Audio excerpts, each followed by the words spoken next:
ओंकारः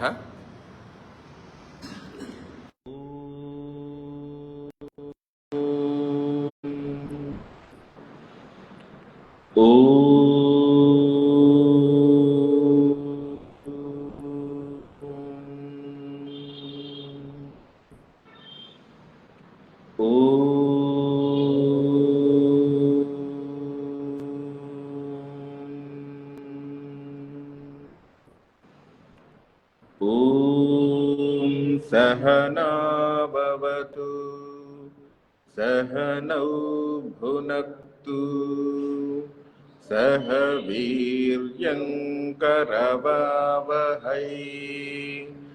तेजस्विनावधीतमस्तु मा विद्विषावहै। ॐ शान्ति शान्ति शान्तिः। श्री परमात्मने नमः। श्री गुरुभ्यो नमः। ओम। श्रीमद् भगवद गीता की कक्षा में आपका हार्दिक स्वागत है। हम भगवद गीता के अंदर प्रथम अध्याय के विषय में विस्तार से चर्चा किए हैं। पहले अध्याय का नाम था अर्जुन विषाद योग, जिसके अंदर अर्जुन अपने स्वजनों को देखकर स्वजन के उस संहार से होने वाले जो विषम परिणामों का अनुमान करते हुए उसको लेकर बहुत ही दुखी हो रहे हैं। दुखी होने के साथ साथ अपने अस्त्र शस्त्र छोड़कर रथ पर बैठ जाते हैं। यहां तक कहानी हुई थी। जिस अर्जुन ने बड़े उत्साह के साथ युद्ध में अपने आमने सामने करने वालों को ललकारने की इच्छा से दोनों सेनाओं के बीच में अपने रथ स्थापित करने के लिए अपने सारथी श्री कृष्ण जी से कहा था, जिस उत्साह से कौन मेरे सामने टिकने वाला योद्धा है, इस भाव से जो कुरुक्षेत्र रणभूमि में पैर रखा था, अपने स्वजन समुदाय को देखकर अत्यंत मोहाविष्ट होकर कायरता के साथ अपने कर्तव्य कर्म को छोड़ बैठे हैं। इस दुविधा में पड़े हुए अर्जुन से श्री कृष्ण जी ने क्या कहा, आगे हम दूसरे अध्याय में देखेंगे। इस अध्याय का नाम है सांख्य योग। इस अध्याय का नाम है सांख्य योग। देखिए,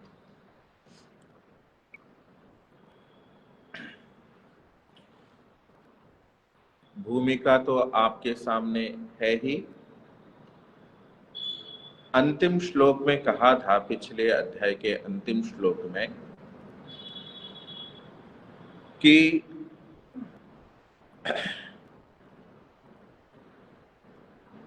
अर्जुन ने मैं युद्ध नहीं करूंगा और अपने रथ के बीच में मैं बैठ जाता हूं।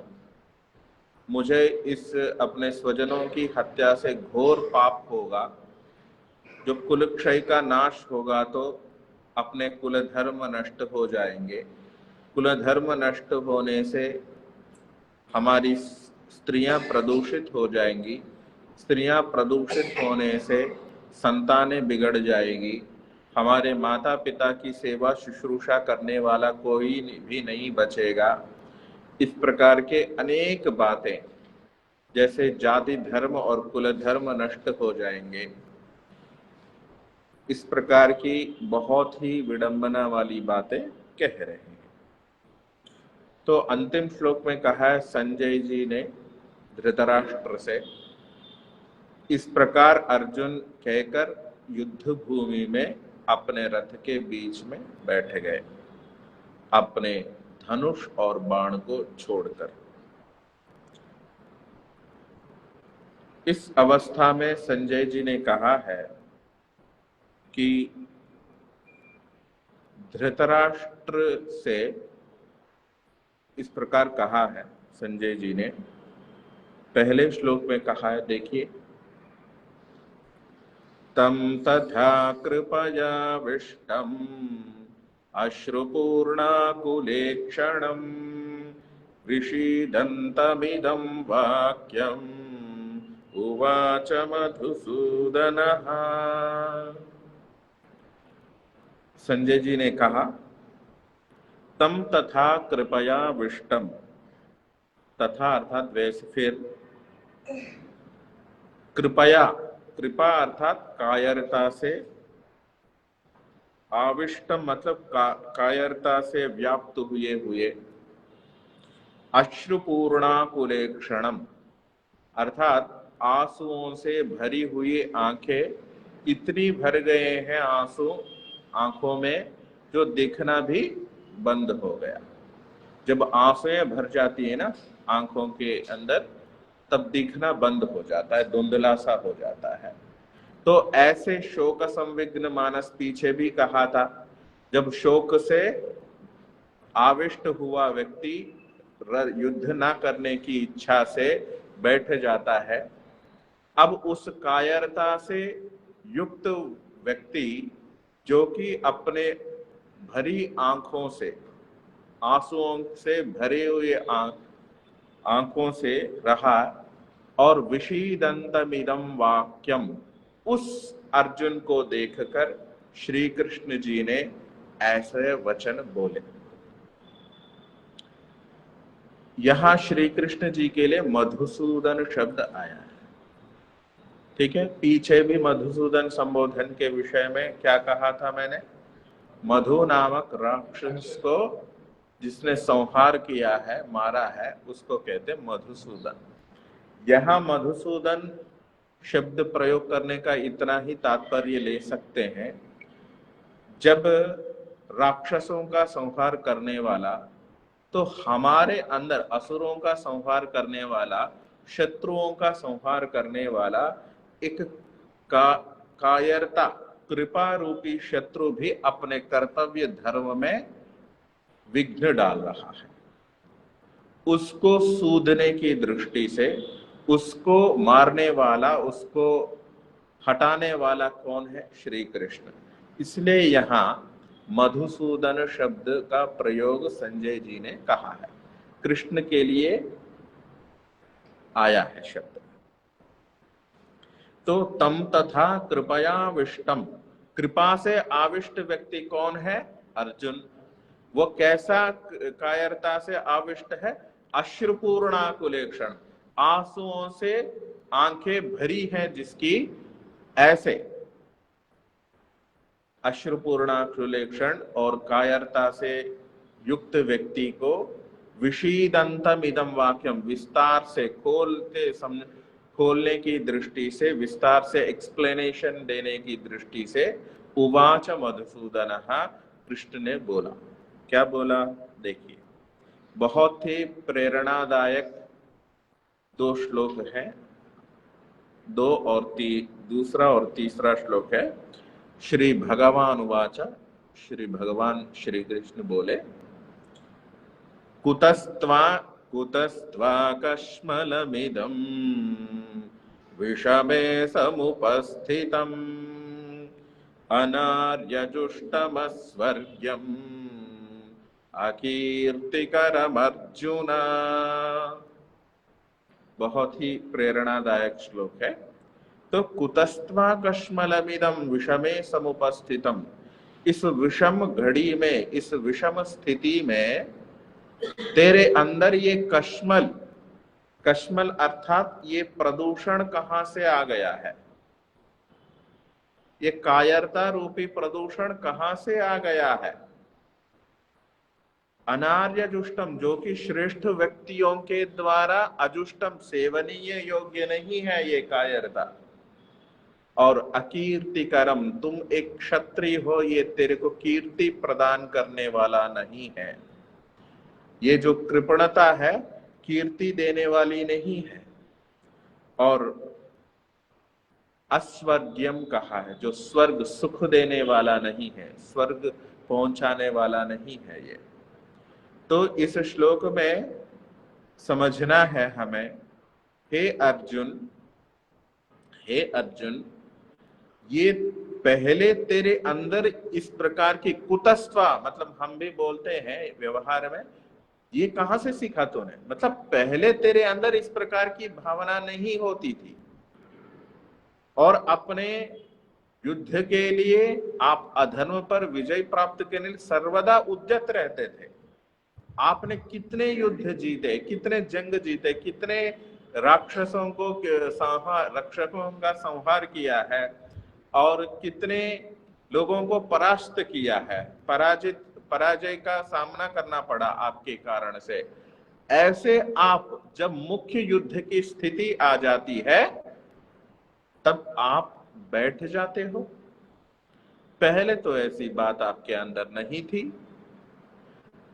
जो अर्जुन के मुख्य रूप से दो प्रतिज्ञाएं थी। अर्जुन बड़े योद्धा थे, सामर्थ्यवान क्षत्रिय हैं। अर्जुनस्य द्वे प्रतिज्ञे न दैन्यम न पलायन, अर्थात दैन्य मतलब दीनता। अर्जुन की दो प्रतिज्ञाएं, कभी दीनता व्यक्त नहीं करेंगे, दीनहीन नहीं रहेंगे, और न पलायन, पीठ पीछे करके भागेंगे नहीं, पलायन नहीं करेंगे। ऐसे आपकी प्रतिज्ञाएं थी। आप ऐसे प्रतिज्ञाशील व्यक्ति, पराक्रमी व्यक्ति हैं, किंतु अचानक आपके अंदर ये दोष, कश्मल, प्रदूषण कैसे आ गया है? पहले तो ऐसे नहीं थे, आप इस प्रकार के व्यक्ति नहीं थे। अचानक आपकी स्थिति क्यों ऐसी बिगड़ गई? तो कुतस्त्वा, क्यों, कहां से? त्वा मतलब तेरे अंदर, तुझे ये कृपणता, ये कायरता आके आविष्ट हो गई है, घर कर गई है। विषमे समुपस्थितम, विषम स्थिति होने पर, जब मौके पर, इस विषम स्थिति पे, जब युद्ध है, एक दूसरे को मारने के लिए तैयार है, शंखनाद हुए हैं, अब जाके मैं युद्ध नहीं करूंगा, आप बैठे हो। देवियों और सज्जनों, हमारे जीवन के अंदर भी हर बार युद्ध करने की स्थिति भले ही नहीं आती हो, किंतु हम जब कोई कार्य करना चाहते हैं, एंड मौके पे बोलते हैं ना आजकल, तो बिल्कुल अंतिम स्थिति, वो कार्याचरण का समय आ जाता है, तब एकाएक हम पीछे हटते हैं। तब सारी बातें तय होती है, ये करेंगे, वो करेंगे, एक ऐसे ही। और एंड मौके पे क्या होता है, हम थोड़ा सा एक दो कदम पीछे हट जाते हैं। तो इस प्रकार के हमारी ही निंदा, देखो ये करने के लिए तो जिम्मेदारी ली थी, एंड मौके पे पहले ही बोल देता, अकीर्तिकर हो जाता है ना। हम हमारे जीवन में भी यदि देखें, हमारे व्यवहार में भी, कि एंड मौके पर यदि अपने कर्तव्य से पीछे हट जाता है तो कहते हैं कि अरे कम से कम पहले तो बोल लेते। अब इस समय बोलने पर क्या दिक्कत है? एक संस्कृत में कहावत है, अंत्य निष्ठुरता से बेहतर है आदि निष्ठुरता। निष्ठुरता समझते हैं? अंत्य निष्ठुरता से बेहतर आदि निष्ठुरता, अर्थात कोई काम हमें मिलने वाला है या मिल रहा है, जी मैं कर नहीं सकता, ठीक है, वो देने वाले को थोड़ा बहुत तो बुरा लगता है, ठीक है, इससे अच्छा हमने हाँ कुछ बोल नहीं पाए, हमारे अंदर तो इच्छा तो नहीं है, किंतु या अपने दूसरे व्यक्तिगत कार्य है, किंतु हमने थोड़ा सा शर्म से हमने मान भी लिया, और समय भी आ गया वो कार्य करने का। जब एंड मौके पे हम पीछे हट, जी मेरे से हो नहीं पा, पहले से पता है ये हमसे होने का नहीं, संभव नहीं हो पाएगा, तो बुराई, अकीर्तिकर उस समय ज्यादा होता है। इससे अच्छा पहले ही जी मेरे से संभव नहीं है। ठीक है, बुरा थोड़ी बहुत सुनना पड़ेगा तो सुन लेंगे, किंतु हमने स्वीकार किया या कुछ चुप मौन रहे जब कार्य मिल रहा था या कोई जिम्मेदारी सौंपी जा रही थी, तब हम चुप रहे। तब फिर जब कार्यक्रम होने के आया और भी कोई वो स्थिति आ गई है, तब हम नहीं कर पाए तो और ज्यादा बेइज्जती होती है। तो श्री कृष्ण जी भी यही समझा रहे हो, पहले तो इतना नालायक तो नहीं थे आप। कुतस्त्वा कश्मलम इदम, ये जो कश्मल रूपी प्रदूषण है तेरे अंदर कहां से आ गई? कुतः, कहां से? क्योंकि अनार्यम अर्थात जो आर्यों के द्वारा सेवनीय नहीं, अनार्य जुष्टम मतलब आर्यों के द्वारा सेवनीय नहीं है, सेवन के योग्य नहीं है इस तरह के पीछे हटना। अस्वर्ग्यम अर्थात जो सुख देने वाला नहीं है, स्वर्ग देने वाला नहीं है। कई बार हमारे अंदर भी ये व्यवहार में देखेंगे, कोई चीज ऐसे एकाएक मौके आते हैं, हम एकदम डर के मारे पीछे हटते हैं ना।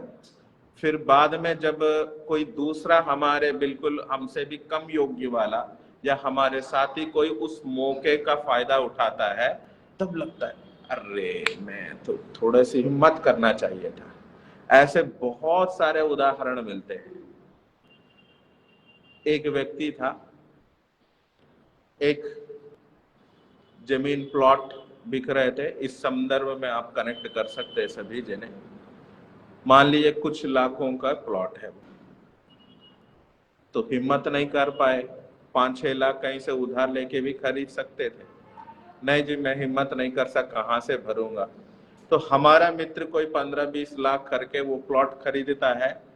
2 साल में जब डबल हो जाता है ना, तब माथा फिर अरे मैं थोड़ी बहुत हिम्मत कर लेता तो आज उसका दुगना दाम हो जाता। ठीक है, तो सुख देने वाला नहीं है पीछे हटना, कीर्ति देने वाला, अकीर्तिकरम अर्थात कीर्ति करने वाला नहीं है, प्रतिष्ठा यश देने वाला नहीं है। नो पेन नो गेन, सुना आपने? No pain no gain. जब तक आप रिस्क नहीं लेंगे, जब तक हम पीड़ा सहन नहीं करेंगे, तो कुछ न कुछ लाभ नहीं मिलने वाला है। तो स्वर्ग नहीं मिल सकता आप इस तरह युद्ध तक आए हो और युद्ध ना करने का निर्णय ले रहे हो। तो इस प्रकार की बातें श्री कृष्ण जी ने कहा है। आइए अब तीसरे श्लोक की ओर बढ़ते हैं।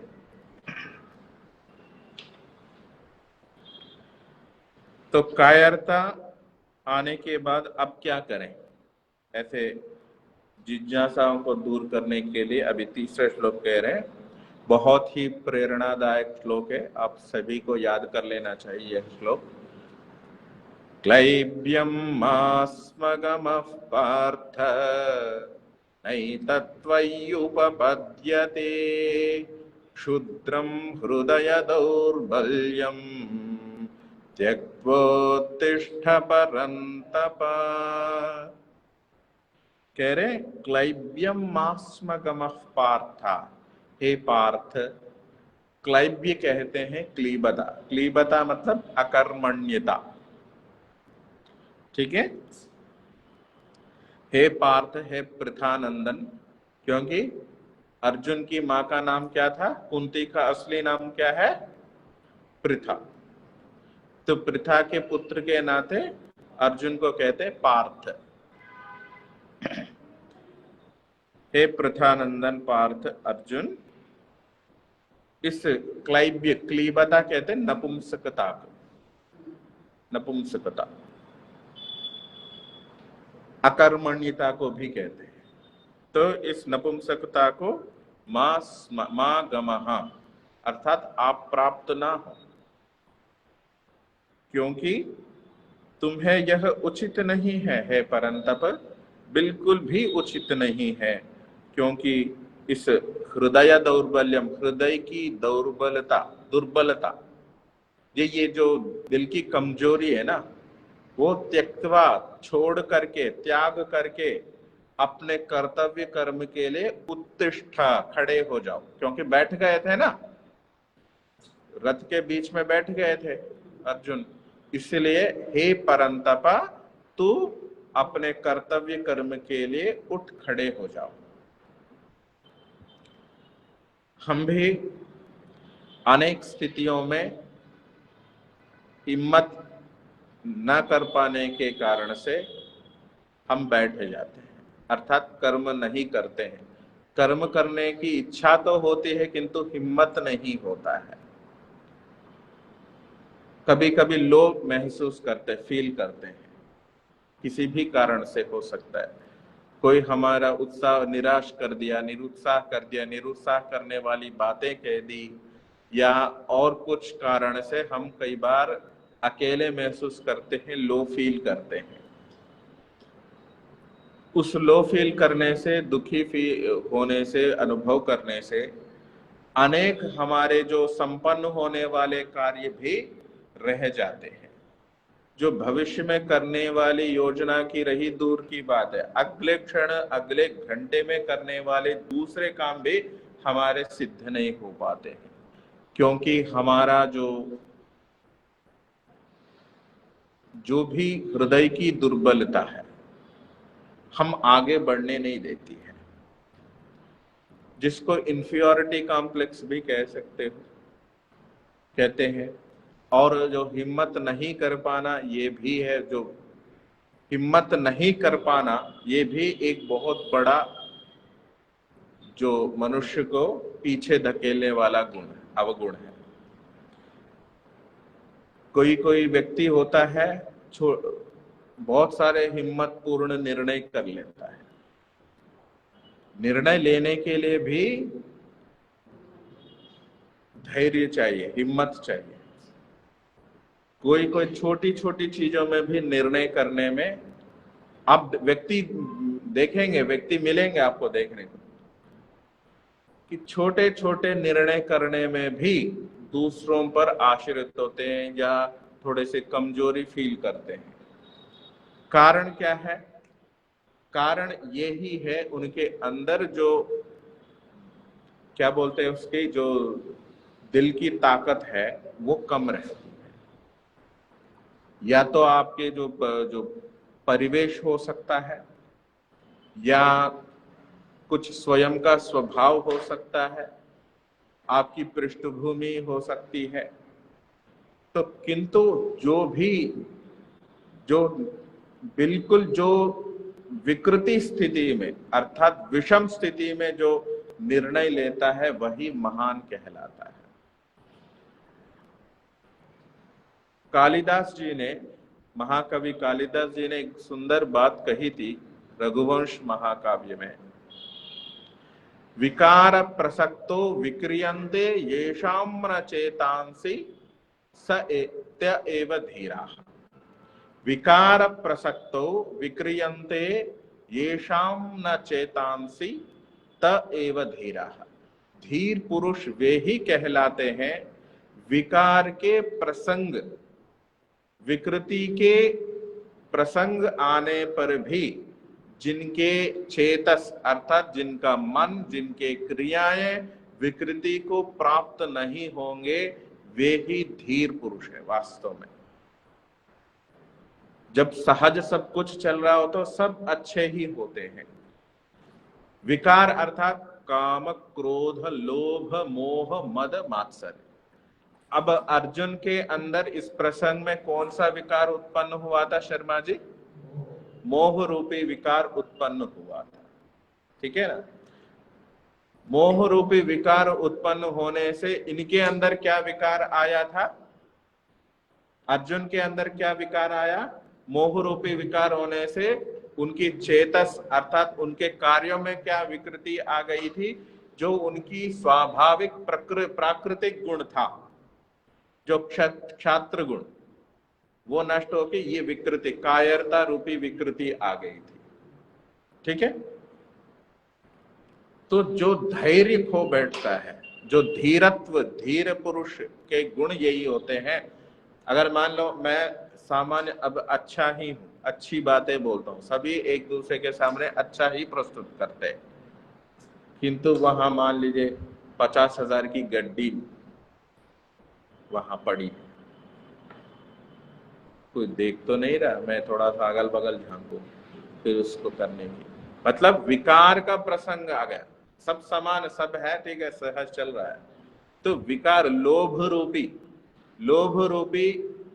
एक मेरे अंदर विकार हुआ और मैंने सोचा उसको थोड़ा सा अंदर ले लिया। ये हम सामान्य मनुष्य है और विशेष मनुष्य कोई ऊपर से नहीं आते हैं, इन्हीं गुणों से व्यक्ति सामान्य से विशेष बन जाता है। ठीक है, अपने गुणों को हम इस रूप में करें कि जो हम सभी विशेष दिखना ही तो चाहते हैं, सब विशेष रूप से दिखना चाहते हैं, किंतु हम विशेष बनने की कोशिश नहीं करते। विशेष तो दिखना चाहते, बनना चाहते, तो विशेष बनने के लिए कुछ कोशिश नहीं करते। तो ये वाक्य याद रखिए, विकार प्रसक्तौ, विकार के प्रसंग आने पर, विक्रियन्ते येषाम न चेतांसि, जिनके कार्य विकृति को प्राप्त, विकार को प्राप्त नहीं होते हैं, वे ही धीर पुरुष। तो अर्जुन के अंदर ये जो धैर्य जो उन्होंने खोया है, उस धैर्य को, क्योंकि कुतस्त्वा कश्मल पिछले श्लोक में कहा था, ये कहां से आगे पहले नहीं था, अर्थात मैं पीछे एक सिद्धांत बताया था, अर्जुन के अंदर जो पोटेंशियल गुण था, क्या था वो? क्षात्र गुण था, वो कभी हट नहीं सकता। जो स्वभाव होता है वो आसानी से हट नहीं सकता, जो उत्पन्न होता है वही नष्ट होता है। ठीक है ना? तो अर्जुन के अंदर कायरता रूपी अवगुण उत्पन्न हुआ था, वो हट सकता है, ये कृष्ण जी भली भांति जानते थे, इसलिए उसको हटाने के लिए ये उपदेश दिया जा रहा है। सांख्य दर्शन के अंदर भी चौथे अध्याय में, तत्वाध्याय के नाम से जाना जाता है, चौथा अध्याय, उसमें एक बात कही जा रही है। अनेक श्लोक है तत्व को लेकर, तो राजपुत्रवत तत्वोपदेशात कहा है, राजपुत्रवत तत्वोपदेशात। उस विषय में एक छोटी सी कहानी बताते हैं समझाने की दृष्टि से। एक राजा का पुत्र था, बचपन में किसी कारणवश जंगल में बिछड़ गया था, तो जंगल के भीलों ने पाला उसको। तो जो भीलों के बीच में रहते हुए, तो भीलों ने पाला है, तो भीलों के बीच में रहते हुए भीलों के जैसे ही उनके अंदर गुण आए। जब बड़ा हो गया, किसी माध्यम से मंत्री को पता चला, तो मंत्री ने बताया, तुम एक राजपुत्र हो, तुझे राजा के अंदर, जो राजपुत्र के अंदर जो गुण होने चाहिए वो सीखने होंगे, अभ्यास करने होंगे, तब व्यक्ति समझता है। अर्थात व्यक्ति को तत्व का बोध हो गया कि मैं वास्तव में भील नहीं हूं, मेरा कर्तव्य ये नहीं है, मैं एक राजा का पुत्र, राजपुत्र हूं, आगे जाकर मुझे राज्यभार संभालना है, इसलिए राजा के अंदर जो लक्षण होने चाहिए वो मेरे अंदर भी आने चाहिए। ये तत्व का बोध हुआ, तब से बदल गया। इसके लिए एक आप लोग लायन किंग करके एक मूवी आई थी कुछ वर्ष पूर्व, देखा? बचपन में एक शेर का बच्चा रहता है, वो कहीं बचपन में भाग जाता है, तो दूसरे दूसरे प्राणी के साथ वो पला बड़ा रहता है, तो वो अपने को शेर भूल जाता है, और जो भी छोटे छोटे जानवर जो भोजन करते हैं वही करता रहता है। जब उसको पता चल जाता है, उसकी जो बचपन की सहेली आ जाती है, वो बताती है, तुम इस लायक नहीं हो, तेरे लिए एक राज्य इंतजार प्रतीक्षा में है, तुझे राजगद्दी संभालना है, तब वो जाके रियलाइज करता है, रियलाइज होता है कि मैं एक शेर पुत्र हूं, मुझे आगे जाकर जंगल का राजा बनना है, अधर्म का नष्ट करना है, जो भी विलन बनता है ना प्रतिनायक, उसको मारना है और अपने लोगों की रक्षा करनी है। तो पहले अपने आप को मैं एक शेर का बच्चा हूं वो भूल जाता है और छोटे छोटे प्राणियों के साथ घूमता रहता है, जो छोटे छोटे प्राणी छोटी छोटी कीड़े मकोड़े को जो खाते थे वही खाता रहता है। तो हम भी कई बार अपने पोटेंशियलिटी को भूल जाते हैं, हमारी शक्तियों को भूल जाते हैं और अपने शक्तियों को भूल बैठते हैं और सोचते रहते हैं ये मेरे से होगा नहीं, करा नहीं। तो अर्जुन जी भी इन्हीं चीजों से गुजर रहे हैं। तो हाँ, जब इतने महान व्यक्ति भी इस तरह के स्थिति में पड़ जाते हैं तो हम क्या है, हम तो नित्य प्रति पढ़ते होंगे, वो देखने की बात है। तो श्री कृष्ण यही समझा रहे हैं कि भैया नहीं तत्त्वयुपपद्यते, इतनी नीरसता मत हो जाओ, ये तेरे अंदर हो ही नहीं सकता। ना ना एतत्, ये जो गुण है ना अवगुण, कृपणता जो है ना, क्लाइब्य जो है ना, अर्थात ये नपुंसकता है ना, ये तेरे अंदर नहीं हो सकता। क्षुद्रम, ये छोटा तुच्छ, क्षुद्र मतलब तुच्छ छोटा, इससे हृदय, इस तुच्छ हृदय दुर्बलता को त्यक्त्वा छोड़ करके उत्तिष्ठा, उठ खड़े हो जाओ अपने धर्म, क्योंकि आप परम तप हो, आपने खूब तपस्या की है, बचपन से लेकर अभी तक जो आपको न्याय संगत राज्य मिलना चाहिए था वो नहीं मिला, और जंग अनेक व्यक्तियों की सेवा की है, बड़ों की सेवा की है, और अनेक प्रकार के तप आपने किया है, इसलिए आप परम तप है। और तप का अर्थ ये भी होता है दुष्टों को तपाने वाला भी है। इसके लिए मैं प्रमाण दूं तो आप संध्या में पढ़ते हो ना मार्जन मंत्र में, ओम तपः पुनातु पादयो, तो वहां ईश्वर को तपः शब्द से संबोधित किया गया है। तो वहां ऋषि दयानंद जी अर्थ लिखते हैं, जो दुष्टों को तपाने वाला है। तो यहां भी वह संगति लगा सकते हैं, हे परम तप, तो दुष्टों को रुलाने हारा है, दुष्टों को तपाने वाला है। और तप का अर्थ ये भी होता है जो ज्ञान को भी तप कहते हैं, यस्य ज्ञानमयम तपः, शास्त्र का वचन है। अर्थात तप अर्थात ज्ञान, ज्ञान प्राप्त करने में तप लगता है जी, ठीक है, समझ रहे हैं आप। ज्ञान आसानी से नहीं मिलता है, बैठे बैठे खीर नहीं मिल सकती, ज्ञानोपार्जन करना सबसे बड़ा तप है। आप लोग इतने दूर चल के आए हैं, अपने अपने नींद कंफर्ट जोन छोड़ के आके यहाँ बैठ रहे हैं, 1 घंटा, इससे भी अच्छी अच्छी सुविधाएं आपके घर में हो सकती है, फिर भी आ रहे हैं, किस लिए? ज्ञानोपार्जन के लिए। ये कम तप नहीं है।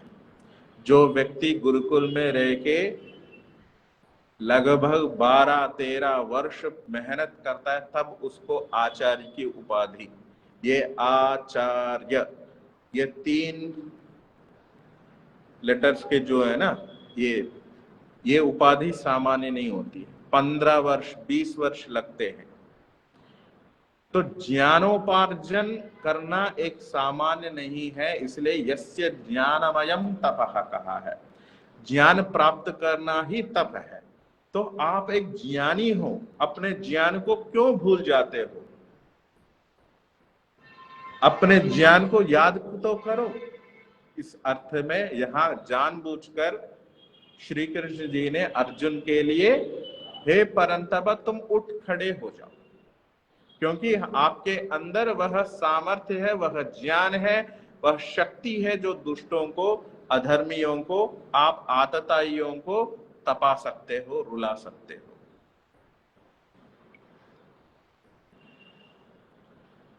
इस तरह की बातें चल रही थी। आगे चलकर कहा है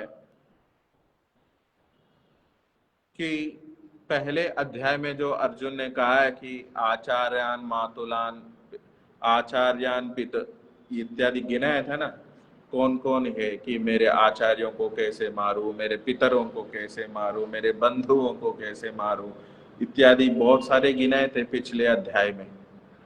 तो उसी रूप में कौन कौन है कैसे हैं ये बता रहे हैं।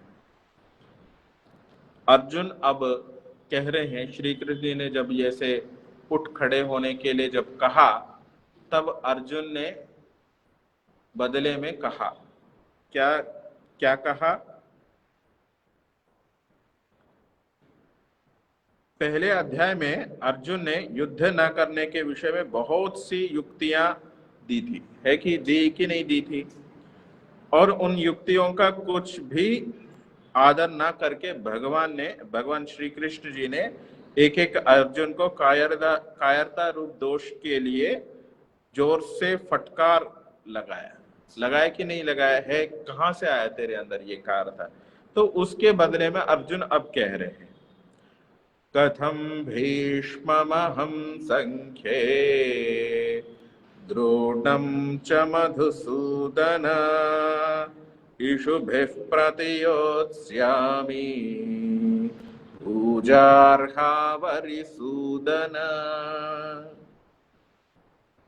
यहां भी दो संबोधन आए कृष्ण के लिए, एक मधुसूदन एक अरिसूदन।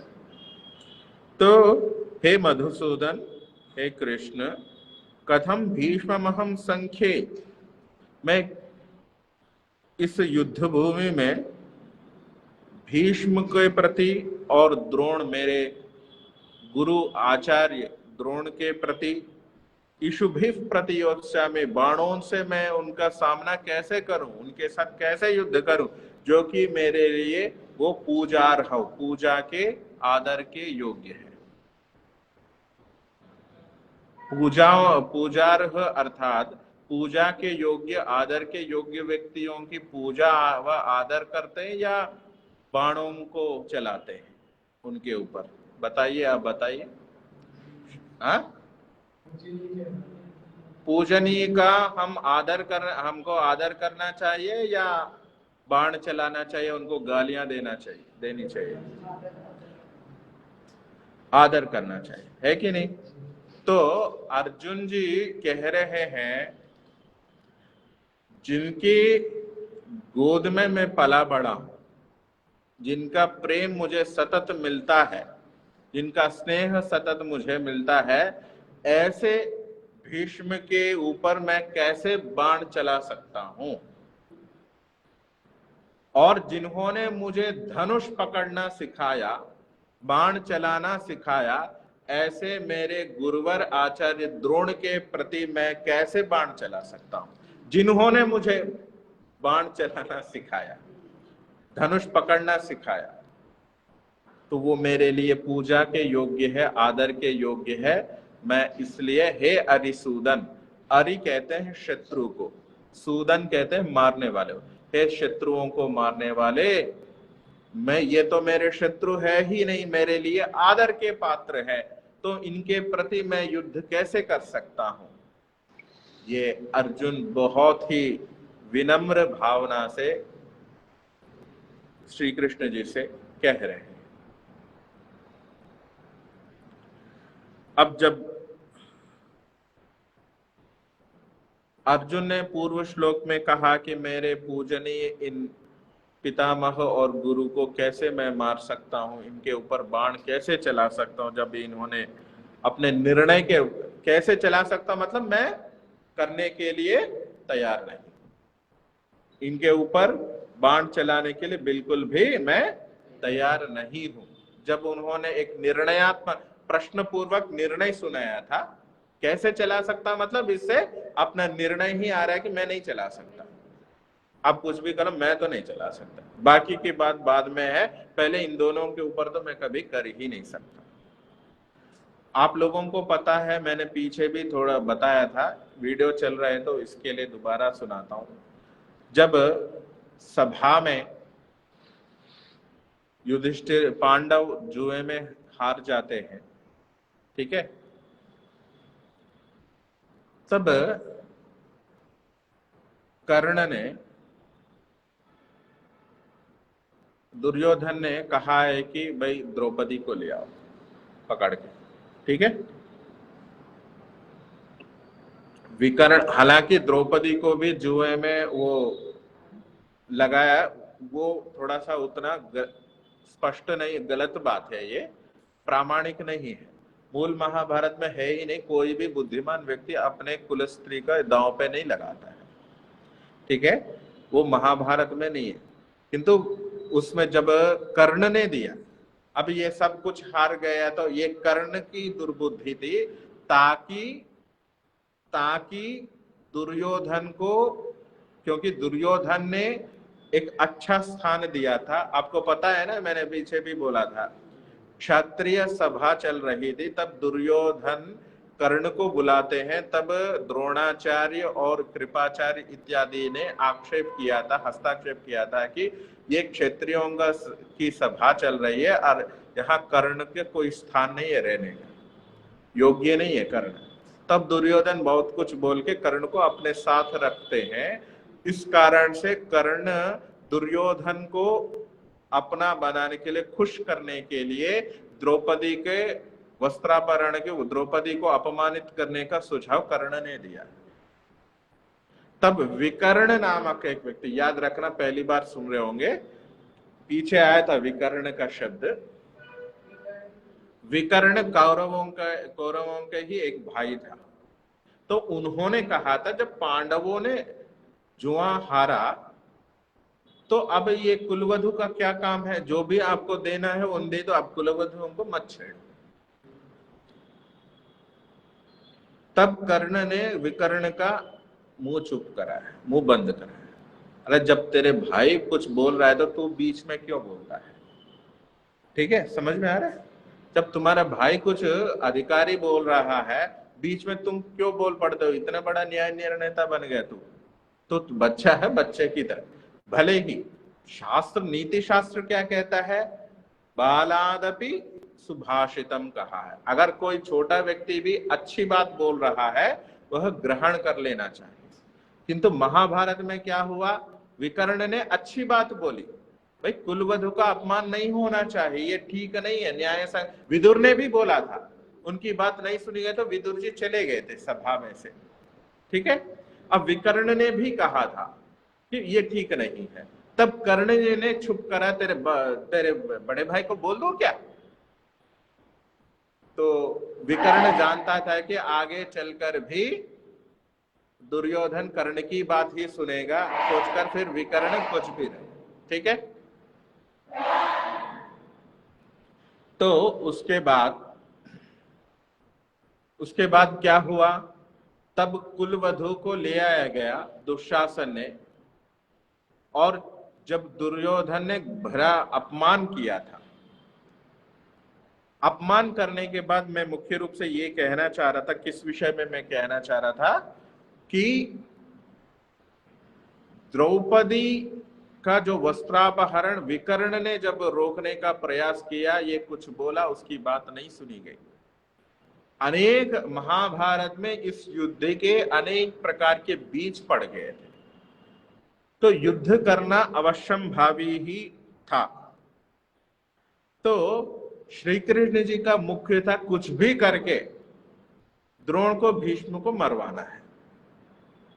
कारण इसमें कृष्ण का क्या लाभ है, क्या फायदा है, कोई पर्सनल ग्रड्ज तो नहीं है, मतलब व्यक्तिगत झगड़ा तो नहीं था, किंतु कृष्ण धर्मात्मा थे, राजनीतिज्ञ थे, इसलिए वो जानते थे जो भी, अगर यदि कुलवधु का अपमान हो रहा था, जब ये लोग मुंह लटका के बैठे हुए थे, चू भी नहीं किए थे, इसलिए इनके बड़प्पन का कोई फायदा नहीं, यह रहने योग्य नहीं है, ठीक है। आप लोगों ने भी श्लोक सुना होगा, क्या? न सा सभा यत्र न सन्ति वृद्धा, वो सभा सभा ही नहीं है जिसके अंदर वृद्ध ना हो। न ते वृद्धा यो न वदन्ति सत्यम, अर्थात वो वृद्ध वृद्ध ही नहीं है जो सत्य और सत्य का पक्ष नहीं लेते हो। हाँ, यो न वदन्ति धर्मम, जो धर्म का पक्ष नहीं लेते। तो इसलिए इनके वृद्धावस्था का, ज्ञान वृद्ध दो प्रकार के, वयोवृद्ध भी होते, ज्ञान वृद्ध भी होते। ये वयोवृद्ध भी है, ज्ञान वृद्ध भी, तब भी ये कुछ नहीं बोले तो फिर फायदा क्या है?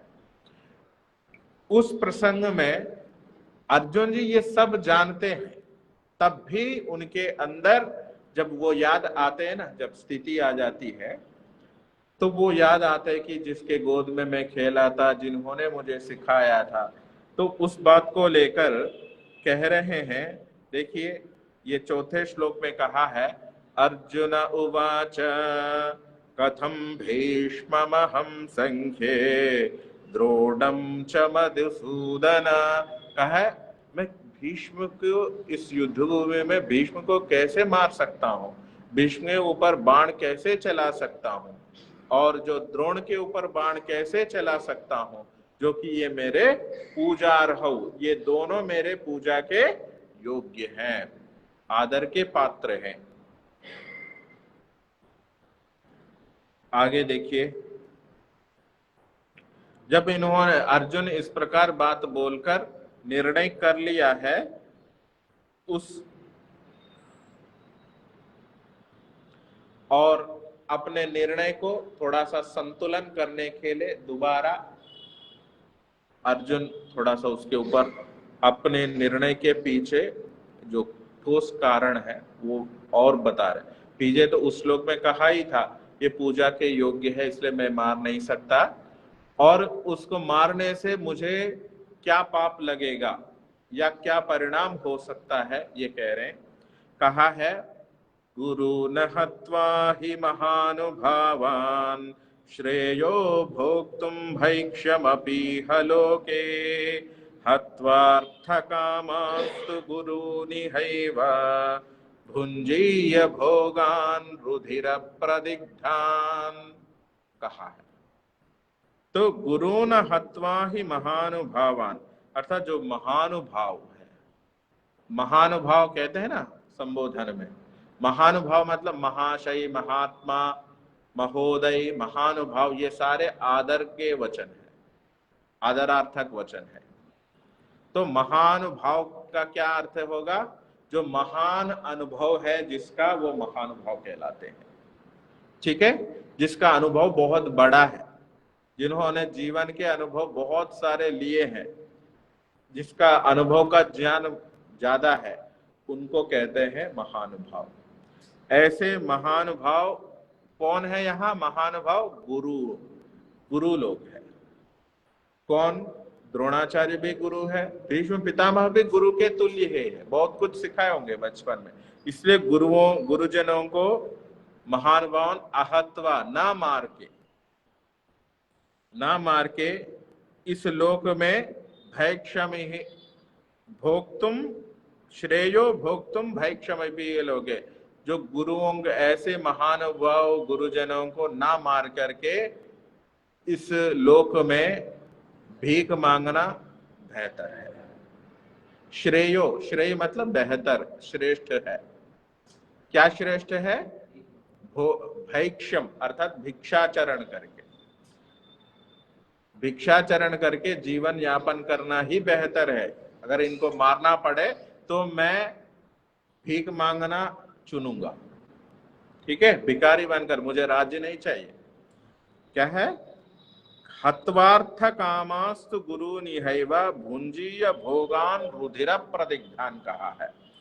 अर्थात गुरुजनों को मारकर, हत्वार्थ कामान अर्थात गुरुजनों को मारकर धन की कामना की, हत्वार्थ का मतलब धन की कामना मुख्यता वाले भोगों को, जो धन की भोग प्राप्त करने की मुख्यता जो है, वो भोगों की इच्छा से जो मैं उनको, गुरुजनों को यदि मारता हूं तो ये समझ लीजिए भुंजीय भोगान रुधिर प्रदिग्ध, रुधिर कहते खून को, तो इनके जो खून के बने हुए जो ग्रास है वही खा रहा हूं। सुख भोग की लिप्सा से अपने गुरुजनों को यदि मैं मारता हूं, उनके सने हुए खून के धब्बों से ऊपर चल के मैं राजगद्दी पर आसन हो जाता हूं, मानो मुझे सुख प्राप्त नहीं होगा, उनके खून के ग्रास ही उनके मांस के लोथड़े ही याद आएंगे मुझे। खाने में जब खाने के में जो ग्रास आता है ना, मैं रोटी तोड़ता हूँ या चावल का एक वो बनाता हूँ, पिंड बनाता हूँ खाने के लिए, तो उनके मांस के टुकड़े ही याद आएंगे मुझे, मेरे गुरुओं के।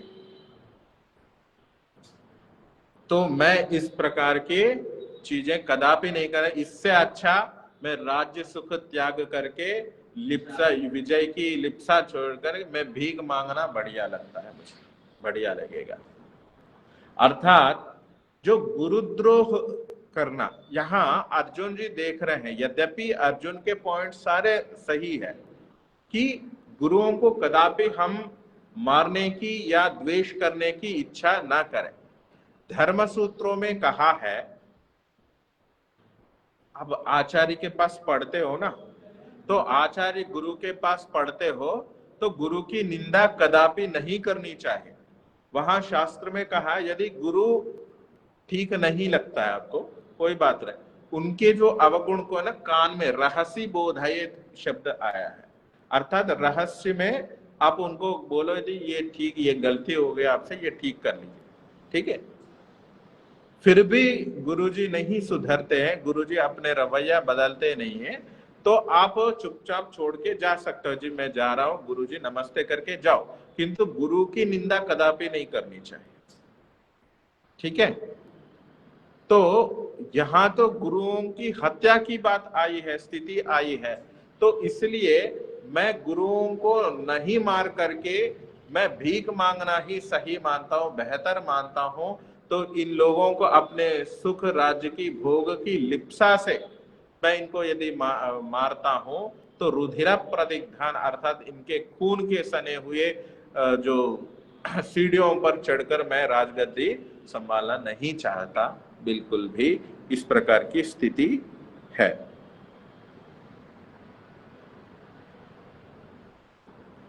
रक्त से सने हुए इस धन की कामना की से भोगों को ही भोगूंगा, क्या फायदा है ऐसा।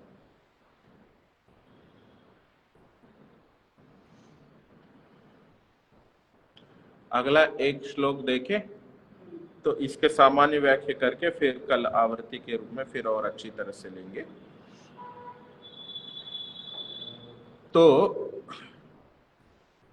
आप लोगों को एक बात बताओ, ये जो द्रोणाचार्य और कृपाचार्य है ना, जीजा और साले, पता है ना, द्रोणाचार्य की पत्नी है वो कृपाचार्य की बहन कृपी है।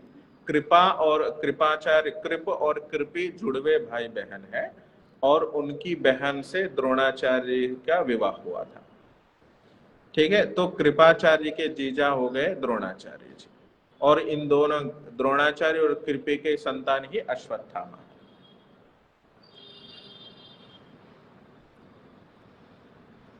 ठीक है, तो इस प्रकार ये तो बड़ा श्लोक हो जाएगा, कल ही लेंगे। उच्चारण की दृष्टि से ले सकते हैं। न चैतद्विद्मः कतरन्नो गरीयो यद्वा जयेम यदि वानो जयेयुः यानेव हत्वा न जिजीविषामः तेव स्थिताः प्रमुखे धार्तराष्ट्राः। छठा श्लोक है ये। न च एतद् विद्मः कतरन्नो गरीय, हम ये नहीं जान पा रहे ये कौन सा सही है कौन सा गरीय, मतलब कौन सा श्रेष्ठ है। युद्ध करना, इनको मारना श्रेष्ठ है, युद्ध करना श्रेष्ठ, युद्ध नहीं करना चाहिए, ये मुझे पता नहीं है, ठीक है। यद्वा जयेम यदिवानो जयेयुः, अर्थात हम जीतेंगे या वो लोग जीतेंगे, ठीक है, ये भी पता नहीं है।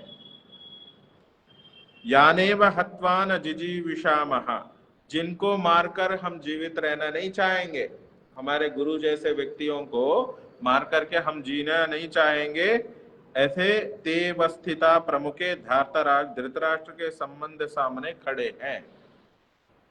ठीक है। तो इस प्रकार की भावनाएं अर्जुन को नहीं छोड़ रही है। जब श्री कृष्ण जी ने कहा था, फिर इस तरह के बातों को लेकर श्री कृष्ण जी आगे जो भी कहते हैं हम देखेंगे अगली कक्षा में। ओम शब्द ओंकार ओ